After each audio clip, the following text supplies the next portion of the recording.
گرامی قدر سامعین کرام، محترم بزرگوں، بھائی، دوستوں، عزیز بچوں، گزشتہ سے پیوستہ پچھلی مرتبہ ہم نے ایک موضوع اختیار کیا اور عام موضوعات سے ہٹ کر اور مختلف موضوع اختیار کیا کہ نکاح کو آسان بنائے، رسم و رواج سے جان چھڑائے۔ نکاح کو آسان بنائے، رسم و رواج سے جان چھڑائے، کیونکہ نکاح اللہ کا حکم ہے اور امام الانبیاء کی سنت ہے، جبکہ رسم و رواج اور خرافات یہ شیطانی عمل ہے۔ لہذا سنت کو اپنائیے، رسم و رواج سے، اسراف سے جان چھڑائیے۔ تو پچھلی مرتبہ کافی گفتگو ہوئی اور انشاءاللہ اس مرتبہ بھی کچھ گزارشات پیش کروں گا کہ دیکھیں، میرے اور آپ کے نبی امام الانبیاء محمد رسول اللہ صلی اللہ علیہ وسلم نے ارشاد فرمایا، جس کا مفہوم ہے کہ بہترین نکاح وہ ہے جس میں خرچہ کم ہو۔ بہترین نکاح وہ ہے جس میں خرچہ کم ہو۔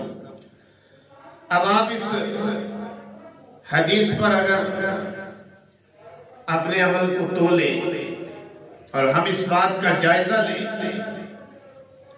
کہ کیا ہماری شادی بیاہ نکاح میں خرچہ کم ہے کہ زیادہ ہے، تو ہمیں اپنی حقیقت کا پتہ چل جائے گا۔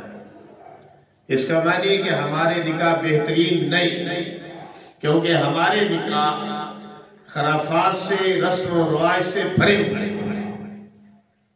اور ایسی رسمیں ہیں بے تکی کہ جن کو کرنے کی کوئی ضرورت نہیں۔ یہاں پہ ایک بات سن لیجیے کہ کئی ایسی رسمیں ہیں کہ جو اسلام کے بنیادی اصولوں سے نہیں ٹکراتی،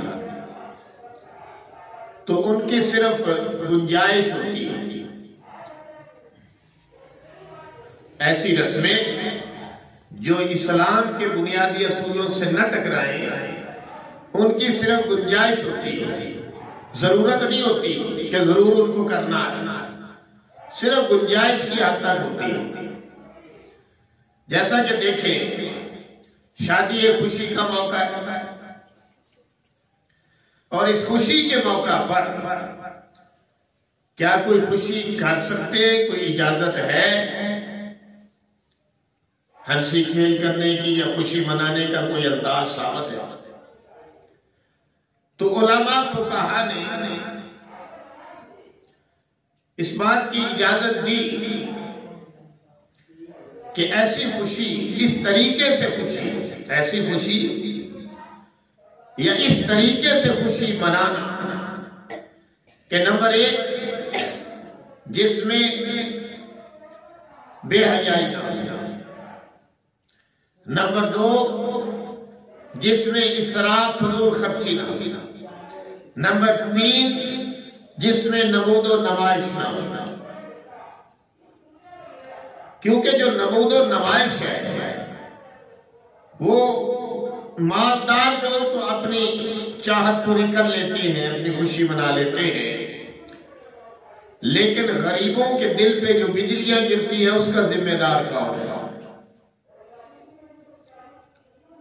معاشرے میں غریب لوگ بھی ہیں، نادار بھی ہیں، ناتواں بھی ہیں، یتیم بھی ہیں، مسکین بھی ہیں۔ اب سب کو تو جو ہے وہ میسر نہیں ہے کہ وہ اتنی خوشیاں منا لیں۔ اب جب وہ امیروں کو دیکھتے ہیں تو ان کے دل سے آہ نکلتی ہے۔ مثلا جہیز بڑا تیار کر لینا اور پھر اس کی نمائش کرنا، پھر لوگوں کو دکھانا، پہلے سسرال والوں کو بلانا، رشتہ داروں کو بلانا، محلے داروں کو، دوستوں کو بلانا۔ اب جب اس کو جہیز کو دکھایا جاتا ہے تو ظاہر ہے کہ غریب کی بچی کو تو ایسا جہیز میسر نہیں، تو پھر اس کے دل سے نکلے گی کہ نہیں؟ وہ پریشان ہوگی کہ نہیں ہوگی؟ بہت ساری بچیاں ایسے معاملات میں خودکشی کر گئی، اور جہیز نہ ہونے کی وجہ سے کتنی بچیاں جو گھروں میں بیٹھی ہوئی کہ والدین اس کے ارینجمنٹ نہیں کر سکتے، جہیز اتنا دے نہیں سکتے، جہیز اتنا ارینج نہیں کر سکتے، تو بچیاں بن بیاہی بیٹھی۔ تو جہیز کہاں سے آیا؟ یہ تو لعنت ہم نے خود اپنے گلے میں ڈال دیا۔ جہیز میں بھی ہم نے آگے چل کے تھوڑا سا بات کرنی ہے، ابھی میں جو ہے وہ تمہیدی کلمات بول رہا ہوں کہ دیکھیں، خوشی منانے کی بات تھی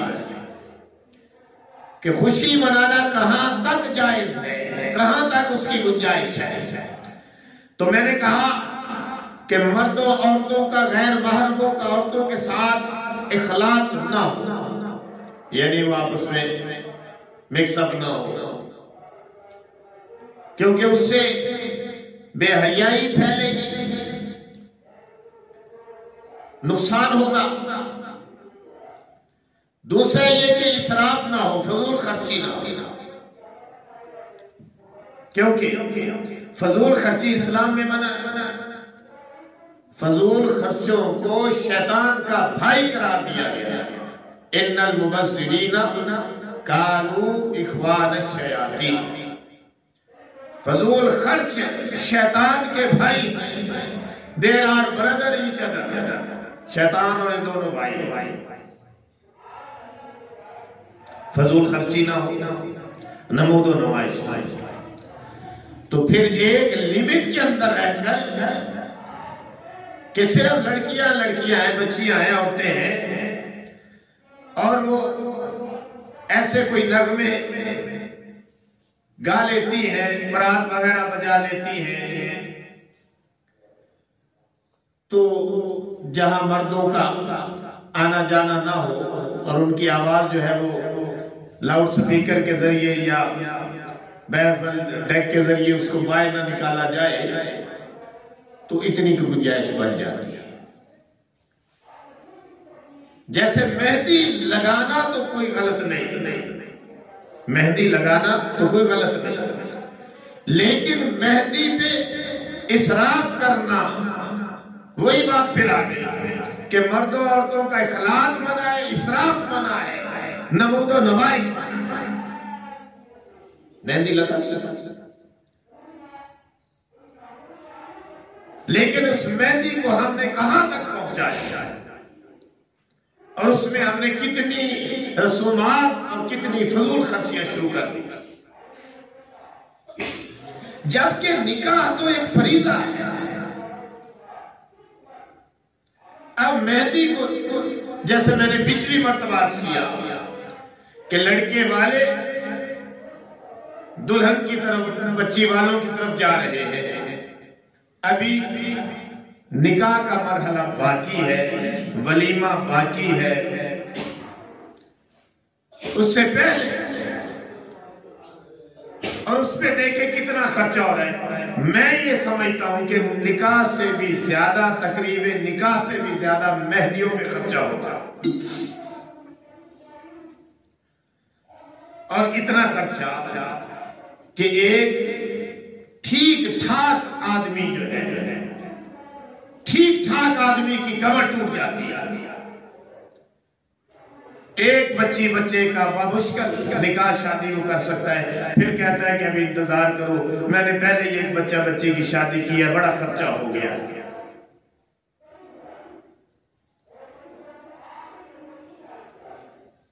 تو یہ ہم نے جو رسم و رواج پیدا کیے نا، ہم نے خود اپنے آپ کو مشکل میں ڈالا، جبکہ اللہ اور اس کے رسول نے ہمیں اس کا حکم نہیں دیا۔ نکاح تو ایک فریضہ ہے، جس کو ادا کرنا ہر مسلمان بلکہ تمام انسانوں کے لیے ضروری ہے، اور مسلمان کے لیے تو اللہ کا حکم ہے، نبی کی سنت ہے، کیونکہ میرے اور آپ کے نبی نے فرما دیا النکاح من سنتی فمن رغب عن سنتی فلیس منی، نکاح میری سنت ہے، جس نے میری سنت سے منہ موڑا، میری سنت کو چھوڑا، وہ میری امت میں سے نہیں ہے۔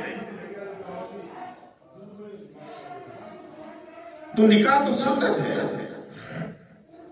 اور سنت کی ادائیگی ہمیں سادگی کا درس دیتی ہے، فضول خرچی اسراف کا درس نہیں دیتی۔ آپ میری اس بات کو تسلیم کریں گے کہ کتنے نوجوان جوانی کو طے کر کے بڑھاپے کی سرحدوں کو پہنچ گئے، 40 سال 45 سال کے ہو گئے، صرف خرچے نہ پورے کرنے کی وجہ سے، گنجائش نہ ہونے کی وجہ سے وہ شادی نہیں کر سکے، اور کتنی بچیاں گھروں میں بن بیاہی بیٹھی ہیں۔